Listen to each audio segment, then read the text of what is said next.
the healthy development of young children in the early years of life literally does provide a foundation for just about all of the challenging social problems that our society and other societies face. What we're learning, not just from behavioral and developmental research, but also now from exciting developments in neuroscience and molecular biology, is how much early experience from birth, in fact, even before birth, how much this experience literally gets into our bodies and shapes our learning capacities, our behaviors, and our physical and mental health. The brain is basically built from the bottom up. First, the brain builds basic circuits that are responsible for basic skills, and then more complex circuits are built on top of those basic circuits as we develop more complex skills.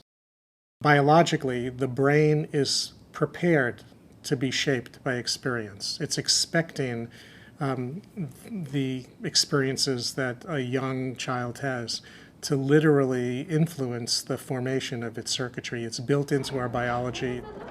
The interaction between genetics and experience that shapes brain architecture is embedded in the reciprocal relationships that children have with the adults in their lives. And by that we mean what we refer to as the serve and return nature of children's interaction with their adults. Development and the impact of experience on development is not a one-way street. It's a back and forth interaction.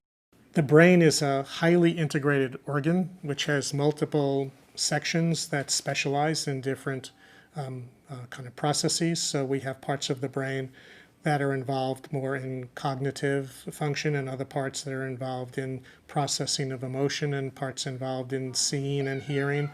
So if a child is emotionally kind of well put together and socially competent, that will affect more positive and productive learning.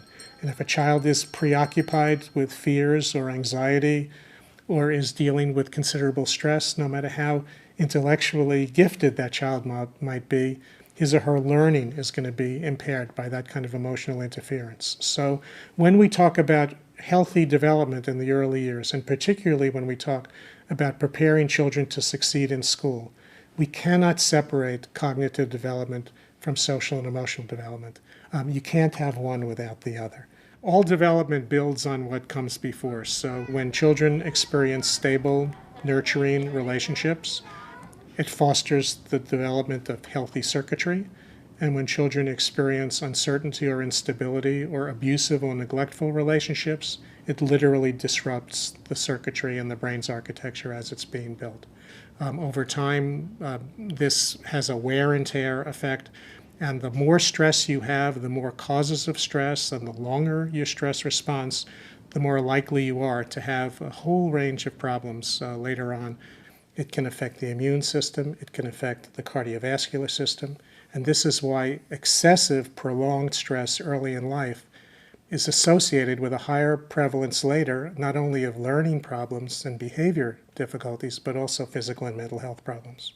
Because the brain is optimally flexible and plastic early in life, but as it develops its circuitry and refines its circuitry, it loses some of its flexibility, which is why intervening early is so important, because as we often say, when it comes to brain circuitry, it's better to get it right the first time than to try to fix it later.